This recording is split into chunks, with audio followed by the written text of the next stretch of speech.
Okay,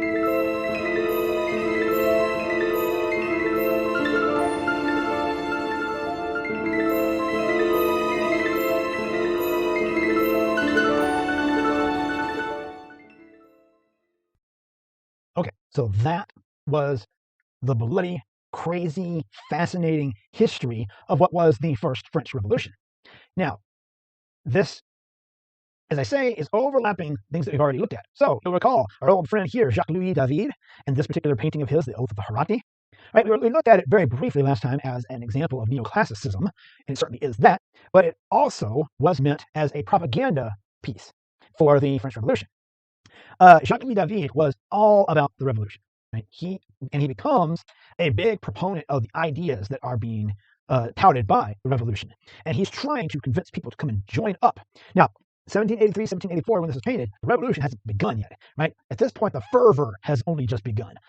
Meanwhile, over in the in the colonies, in the newly liberated colonies, what we know as the U.S. government had not been put in place yet at this point in time, right? But they're still watching what's happening over there in what would become the United States, and dig what's happening there. Don't so much dig what they're going through in their own lives in France.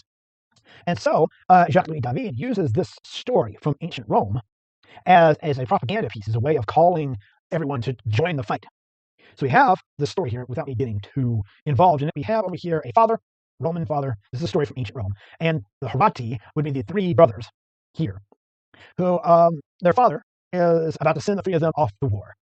And holding up three swords in his hands, he is asking for his three sons to swear an oath to Rome that they will lay down their lives for the Roman Republic. Right?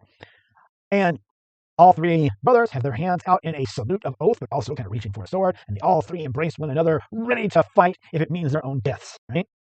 While over here to the right, we have the swooning women, who, for them, this is not the great heroic thing that it seems to be for the men over here. For these women, it's all about the possibility that they could lose their husbands, or these children right here could lose their fathers. That's sort of a side note, right? And with it being David, he's almost suggesting that what these guys are going to go through on the battlefield is worth what's happening there with the women. But again, the neoclassical stuff that I talked about, right? This is all very influenced by ancient Rome. I mean, it's an old story from ancient Rome. And the Roman architecture in the back, but then also everything about this is based in sturdy geometry, specifically triangle. And if not a perfect triangle, at least the number 3. There are three arches here. The brothers, each of the brothers, their legs spread in the way that they are, is essentially a triangle. And then there are 3 brothers. There are 3 swords. And they sort of form a triangle. There may only be one father, but look at him. He's essentially a triangle. These 2 women, as they fall into one another, are a triangle. Even the mother back here with the 2 children is essentially a triangle, right? There's all these 3s. Everything is sturdy and grounded. None of it looks like it's got a chance to truly fall over, right? And again, this would have been put out there as a means of advertising. Like, look, people, you need to rise up and fight. Join our ranks, right? We can do this. We can overthrow the monarchy. We can create a society of equals. Come and join, even if it means your own death. It should be worth it for what will come after. Then, as we mentioned, or as was mentioned in that video you just watched, here is Jacques-Louis David's sketch of what was going to eventually be a huge history painting. We move here of the tennis court oath. Right? He didn't get this finished, unfortunately, but he has included portraits of almost every person of important significance, right? And it is the moment that everybody's being asked to make the oath. Look here, and you see the same kind of outstretched arm in a gesture of oath as you saw in the oath of the Herati, right? And then he has taken place in the tennis court, as it did, but he has taken all of the people involved and shoved them down very low. There are some people up here, right? There are people who sort of got into these upper balconies and windows in order to be present, but there's this big, huge wall right here that is open, and it's up above. I mean, we even have our main centralized figure pointing up into it. It's high. It's above all the heads. It is an ideal, right? It's a grand idea that is bigger than all of us, for us to swear our allegiance to and fight for. And that's no doubt what he ends up using this large space up here for. But just in case, he also has this window that's being blown open and a little bolt of lightning off in the distance, which again is the idea sparking, shocking, coming into the world and striking it. Also, as I mentioned, he painted a lot of propaganda during this. It's 1793 when he paints this piece, and the French Revolution is deep in the thick of it at this point. And he's done this painting here of Marat, the death of Marat. Marat was a revolutionary who sadly suffered from skin ailments and had to spend pretty much all of his time in a bathtub that was just to soak and take care of all the skin blemishes he had. And he did a lot of his revolutionary writings from that bathtub. But now, you just watched that video, at least I hope you did, and so you're familiar now that the guillotine became the execution method of choice of the revolution, and Marat was also not shy about writing down lists of people in government who needed their heads swiftly excused from their bodies, if you will. And so an assassination attempt was made, a successful assassination attempt was made. He was killed while in his bathtub one day. So this angers the hell out of David, who knows, like, oh, anybody who was on the fence about joining up with the revolution, they should know this is something they need to see. And he paints Marat as, interestingly, an unblemished individual. His skin is pure. He has died from the stab wound to the heart, but has done so in a way that's almost picturesque, almost beautiful. He's in his bathtub with his sort of writing platform that he had in front of him for writing. And you got to love the story that's being told here. He was in the middle of writing revolutionary ideas when he was stabbed. The knife is here, having been, the murder weapon having been dropped before the assassin fled the scene. And look, he did the same thing again that he did with the tennis court oath. He put this large area up here, right? He took the main focus of the painting and put it down low. So there's this big open area, which again is symbolic of the ideas. Right? The ideas, fill that space with what you will. We're working toward a higher goal, would be David's way of thinking. As a proponent of the French Revolution, Jacques-Louis David was also a huge fan of Napoleon Bonaparte and made a ton of propaganda for him, both during the revolution and after he had crowned himself Emperor of France. David stuck with him, even when suddenly Napoleon had made himself a dictator rather than the democratically elected leader that the French Revolution wanted. But here you see him portraying Napoleon as this great leader, able to control this wild beast that he has, and pointing onward, like, follow me, go, we fight. Right? And by suggesting that when Napoleon crossed the Alps, he was stepping in the same footsteps as Hannibal, going back to another ancient story of Hannibal who crossed the Alps with elephants. He wasn't the only artist. We have an artist that we'll look at again in more in depth in a bit, Jean-Auguste Dominique Eng, who is here painting Napoleon as an emperor. Right? He had crowned himself, had coronated himself the Emperor of France this time, and pretty much immediately started trying to conquer an empire by expanding outward from the more centralized France. And how does he paint him? He paints him as a Roman emperor, or even something akin to the Pope. All the grandeur of these clothing, of the clothing that he's wearing, the sort of olive leaf crown, that's a Roman thing. That's not so much of a French thing.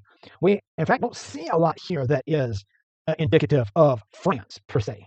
Instead, we see a leader who's being painted as a Roman emperor, someone of great wealth and power. And that's the way Napoleon wanted to be seen. Now, let's talk about then how this is all sort of affecting the art, if you will. So, late in the 17th century, so let's back it up a bit, both England and France had developed royal academies of art in order to remove the power of the artist guilds and put the legitimacy of art firmly in the hands of the government. This is happening again in the 1600s. In England, this took the form of the Royal Academy of Art in London, and in France, this took the form of the Académie Royale, I'm not going to want to try because I will butcher the French, the Royal Academy of Painting and Sculpture in Paris. Now, what were the functions of these academies? They're not just schools. These are not necessarily the way we might think of an academy today as a place where one goes to receive training. Their main goal was to have official approval and legitimization of artists. They wanted a government institution that could determine you are an artist, you, sir, are not an artist. They wanted something like that in place. They also created, because it makes, of course, a government bureaucracy would do this. They came up with what is known as the hierarchy of subject matter. Right? We've already talked about several different types of genres, right?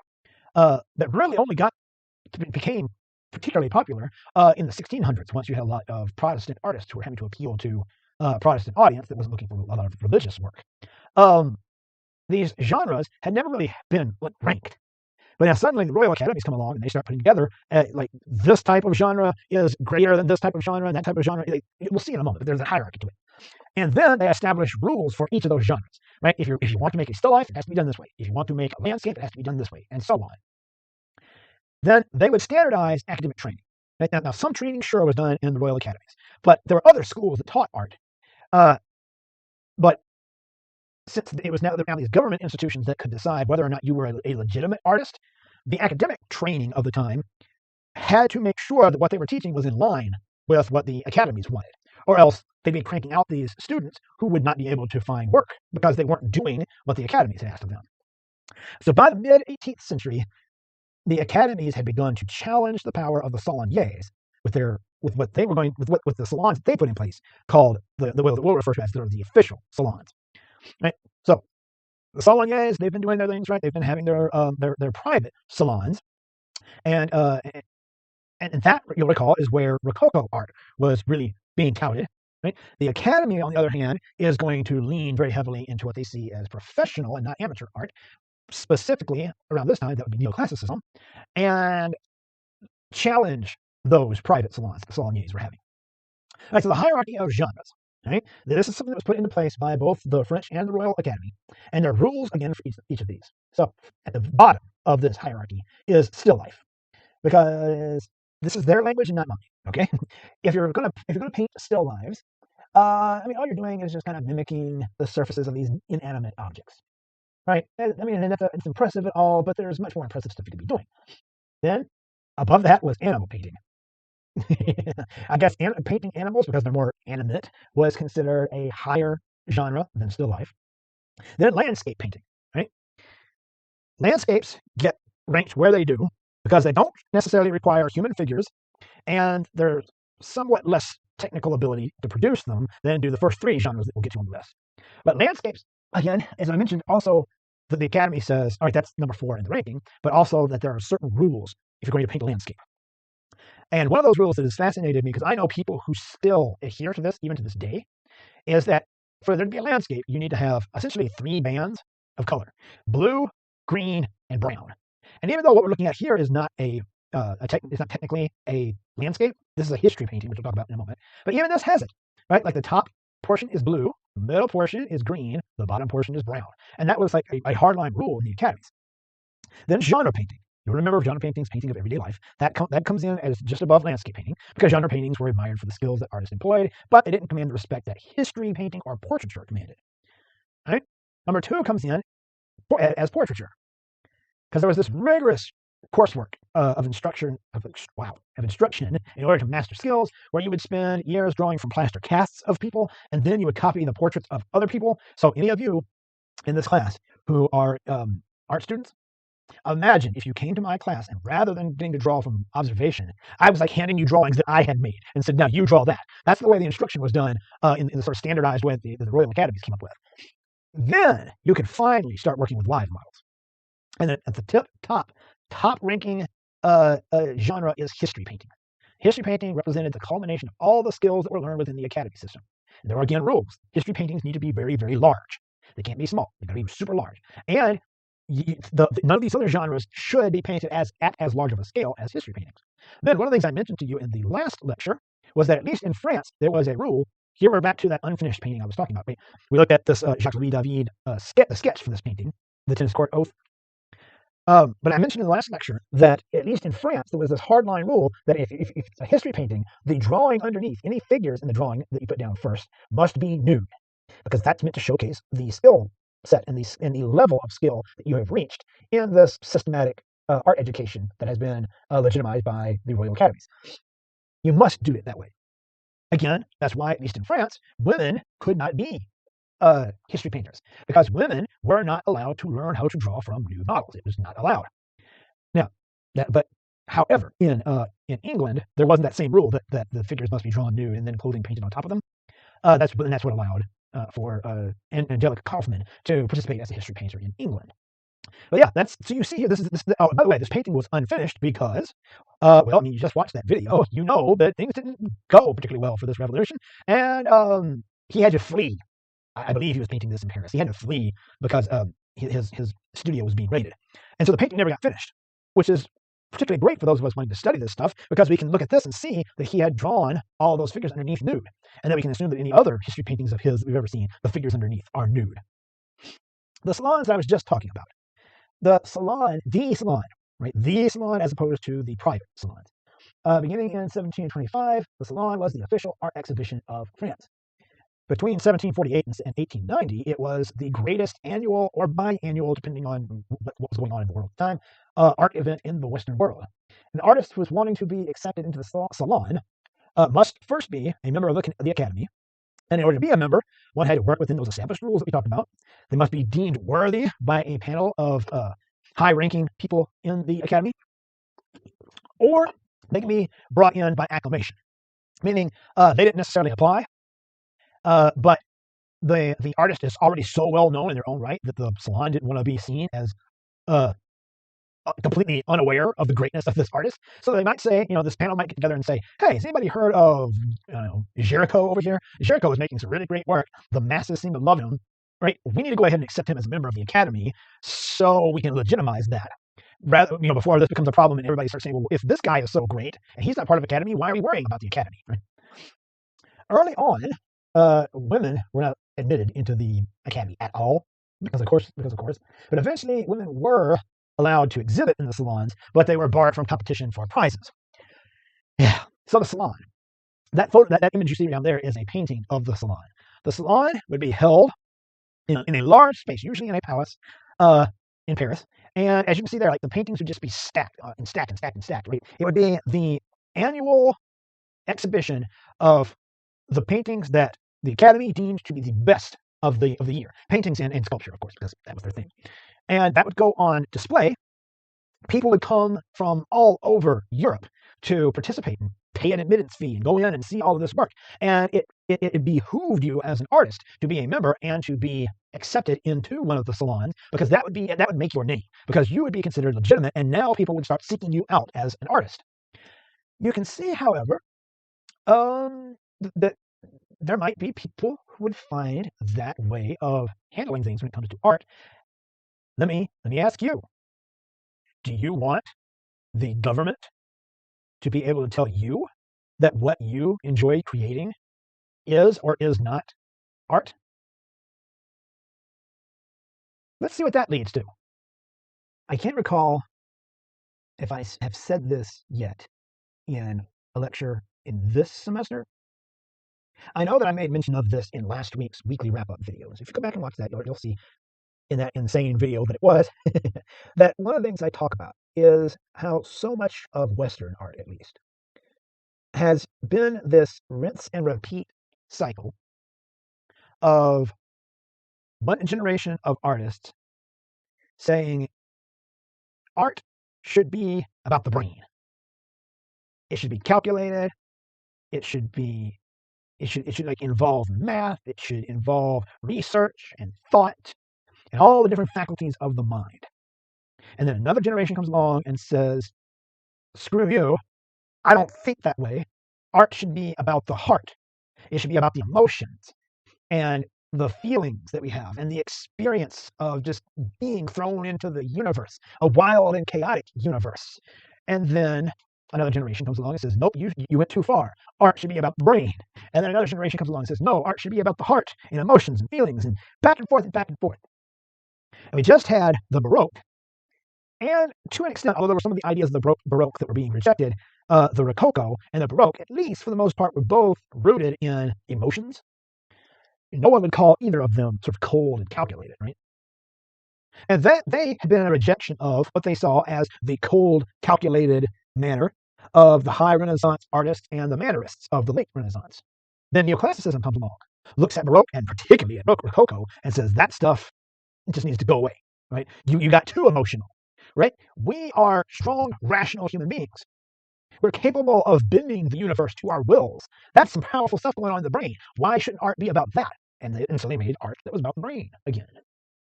Well, a new generation comes along, and they say, screw that noise.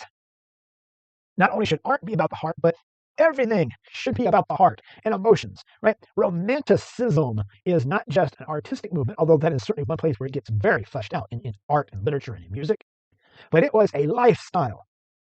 the Romantics were all about pointing out how we'd gotten too caught up in our braininess, that we had reduced God to just some thing of pure reason, right? What if God is something bigger than that? Or what if maybe there's not a God necessarily in the way that we think of God, but there's nature, or maybe there's spiritualism, or maybe people turn into ghosts and come back.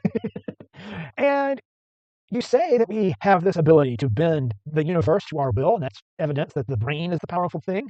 But you know what? Nature doesn't care about us. Nature does not care about us. We can have the ship that we spent tons and tons of our brain energy on designing and building this thing that is absolutely unsinkable, and nature will come along and say, okay, isn't that cute? And just tear that ship and take it to the bottom, and not even care after they had done it. Right? And so for the Romantics, there's this new push toward recognizing emotions, recognizing that there is a spiritual side to existence, not necessarily the Christian sense of spiritual side of things, but a spiritual side nonetheless. And that they do kind of like the idea of individualism that the neoclassical ideology has come up with. But they're going to push it even further in suggesting that not only are we all individuals, but that our individuality is really what should matter. If we're going to do any of this thing in this world, it should be based purely and utterly on individual inspiration. That's what should drive us in this world. Right? You can see how the United States could never have existed in its current form if it had been put together by Romantics. Right? It's a very different way of thinking about things. So the Romantics, we're going to specifically look at Romantic painting. What are the characteristics of Romantic painting? Right? These artists are people who are going to be adherents to the Romantic way of life. So what does the painting look like? Well, by this time, neoclassicism is being taught in the academies. That's the way that people are painting and getting official legitimization as a result. The academy says that's the style. Everyone needs to be learning how to paint that style. So the Romantics were the people who were clashing with that trend. And oftentimes they weren't getting into the salon as a result. They weren't getting accepted into the academy as members, and they weren't getting accepted into the salons. They saw the academies as an imposition of the state on personal freedoms. Think back to that ideology that we talked about when it came to the Constitution, right? That the government can pass all these laws and keep the country running, but it cannot infringe upon the stuff that is in your head, right? And the Romantics would say, well, look, what if I don't want to paint like a neoclassical painter? What if I want to do my own thing? Why is it that the government gets to tell me that what I'm doing isn't art? Who gets to be that authority? So how did these patrons rebel against that? They became very infatuated with the emotional value of color. Right? Color can tell us about emotions. Whereas again, with the neoclassical stuff, right, those primary colors might have been great for storytelling, but they didn't really have much in the way of an emotional value to them. They also liked expressive, loose brushwork and impasto. Right? Here's Rembrandt van Rijn's approach to painting coming back. Then there are certain romantic themes that if you see these things within a painting, it's indicative that you might be looking at a romantic painting. So strong emotions such as horror, terror, and awe. The Romantics love to have that kind of emotion in their paintings. Now, you will also see a common subject matter is man confronted with the grandeur, sublimity, or indifference of nature. Right? Man, meaning humanity, but let's be honest, we're talking about men here. The Romantics could be just as masculine in their approach as the neoclassicists were, although there were more women who did get to participate in the Romantic movement than did the neoclassical one. Man being confronted with huge giant vistas. Like the Romantics love paintings of where a person it's almost as if a person has just turned a corner and seen a beautiful scene of nature in front of them, and it's so big and they feel so small in comparison, or it's so sublime and spiritual, or it's indifferent. It does not give a fuck about you. There are Romantics who enjoy that, right? Allowing a human being to come into contact with nature and discovering that nature doesn't care who or what you are in the world, right? It's not necessarily out to get you, right? It's not trying to attack you. It just doesn't care. You don't even register as a blip on its radar. Then pantheistic ideals, right? We'll talk about that momentarily. Depictions of exotic locations, people, or stories. And when I say exotic, I mean what 19th century white men from the European continent thought was exotic, right? Because, again, the Romantics sort of see Western society as becoming too industrialized, That's another thing, right? The romantic movement is a rejection of the industrial revolution as well, or at least it's worried about the consequences of industrialization. And it would say that by humans on the European continent, at least, becoming so obsessed with learning and the brain and reducing everything down to math and easily understandable concepts, and well, not easily understandable, but at least easily reduced concepts, and imposing some sort of order on the universe, and becoming an industrialized nation that is our industrialized society that is moving away from the land and away from nature and into urban areas. That kind of movement, that sort of thing that's going on, has made the European continent one that has become out of touch with whatever was our more quote unquote primitive nature. All right. Now, you hear that word primitive, and yes, it's going to have some imperialistic as well as racist overtones to it when you start to realize that the reason exotic locations and people and stories became interesting to the Romantics was A, because they were sick of the neoclassicists all wanting to just talk about ancient Rome, ancient Greece all the time. They're like, there's other stuff on this planet other than ancient Greece and ancient Rome. Let's take a look at some of those. But also, it's inherent. I don't want to suggest that the people practicing in this intended to think this way, but they were white European dudes, and their brains thought a certain way, and they thought because we are this industrialized continent, we are clearly more advanced. And by becoming more advanced, we've lost touch with what we once were. And if we look at people from other continents like Africa, Asia, the Middle East, people who are more quote unquote primitive, those people are closer to this thing that we have left behind.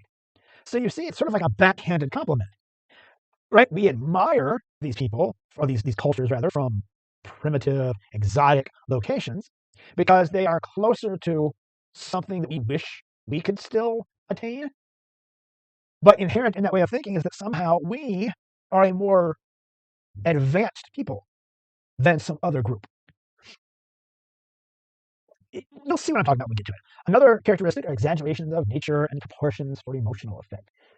This, human being coming into contact with a giant cliff, and that cliff just goes into the stratosphere. It's so big because that artist wasn't concerned with whether or not the cliff looked the way it actually looked when they were there, but how it made them feel. And they want to recreate that emotion in the painting. And national pride, because some of the patriotic feelings that were in place with neoclassicism did transfer over to the Romantics, but also the Romantics had this sort of sense of nostalgia. This sense of nostalgia had them looking back as though there was once a better time. For them, it was the Middle Ages. They look back at this sort of romanticized notion of the Middle Ages as if it was just this great period that we should get back to. And part of that translated into the notion of looking back at the history of where one comes from. And so there starts to be this national pride.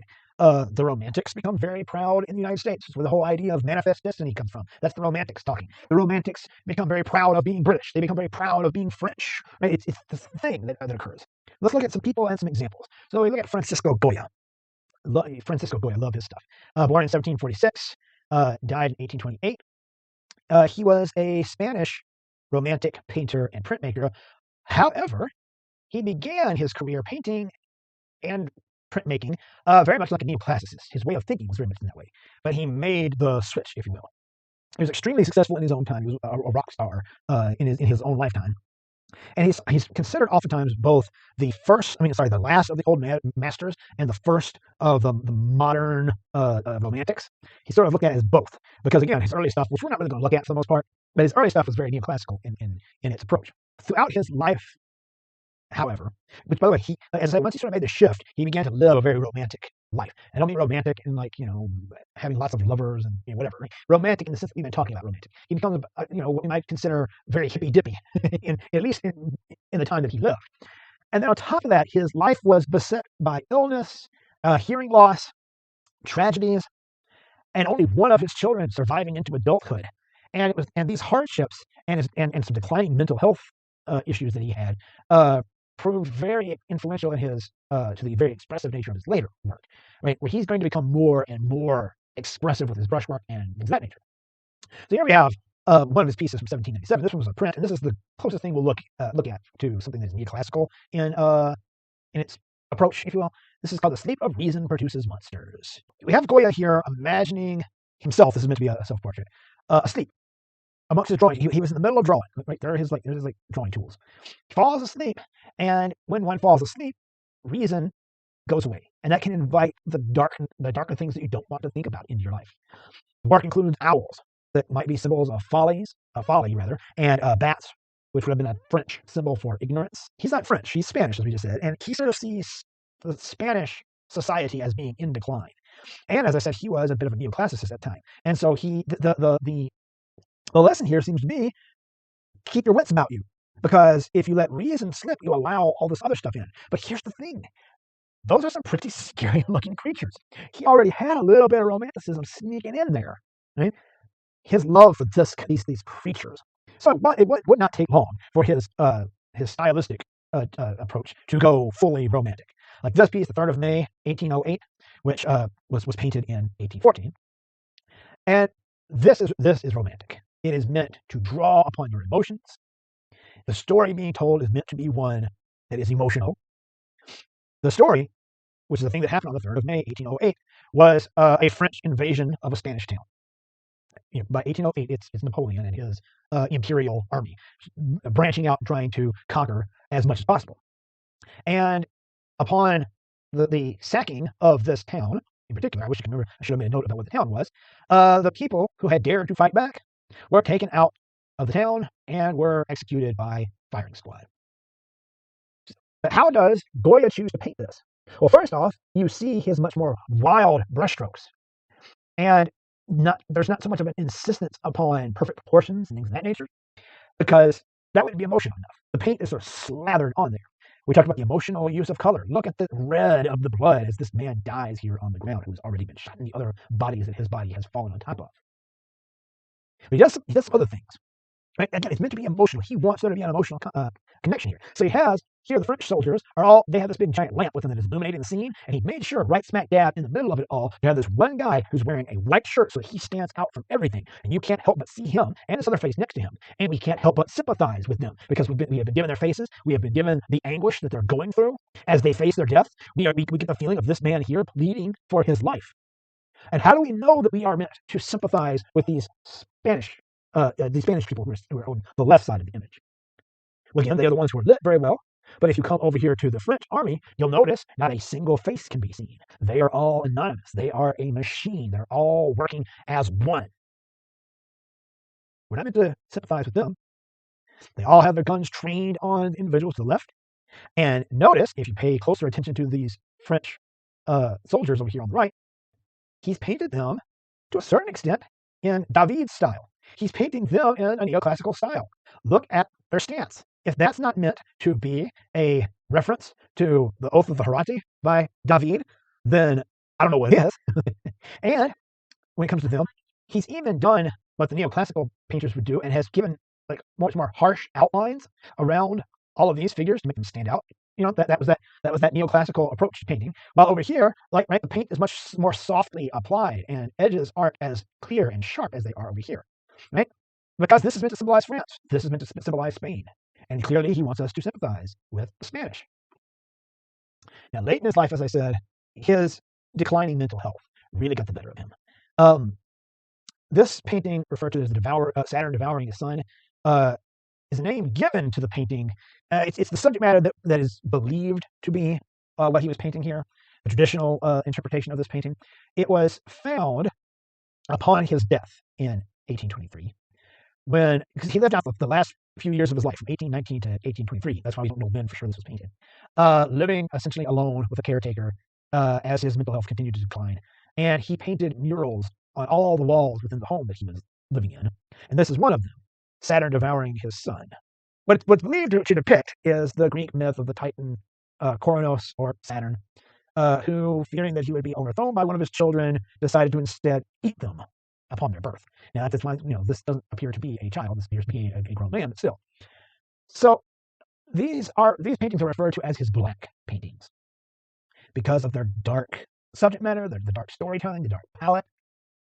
We see this emotion coming through here, and many people believe, now, this could be a lot of people owing their interpretations on the work itself, but many people believe that by this point, the death of all but one of his children, before they were able to become adults, had gotten to him. And that you see this painting of Saturn devouring one of his own children. And look at the pain in his faces. He doesn't want to do this, but feels like he must. Many see that as perhaps his way of working through the pain and anguish of having lost so many of his loved ones. Now, understand, because many people will look at this late work of Goya's and say, well, of course, only a person who was suffering from mental illness could have painted this stuff. I'm not trying to say that, right? The notion of the mad artist is one that, interestingly enough, sort of begins with the Romantics, and it's one that we sort of still hang on to. But understand, that's not the takeaway I want you to come away with this. It wasn't that Goya is completely elusive, he has no lucidity and is just painting wildly, and this kind of thing is coming out of it. We can assume that his own beliefs about the emotional nature of the universe is coming through into this piece.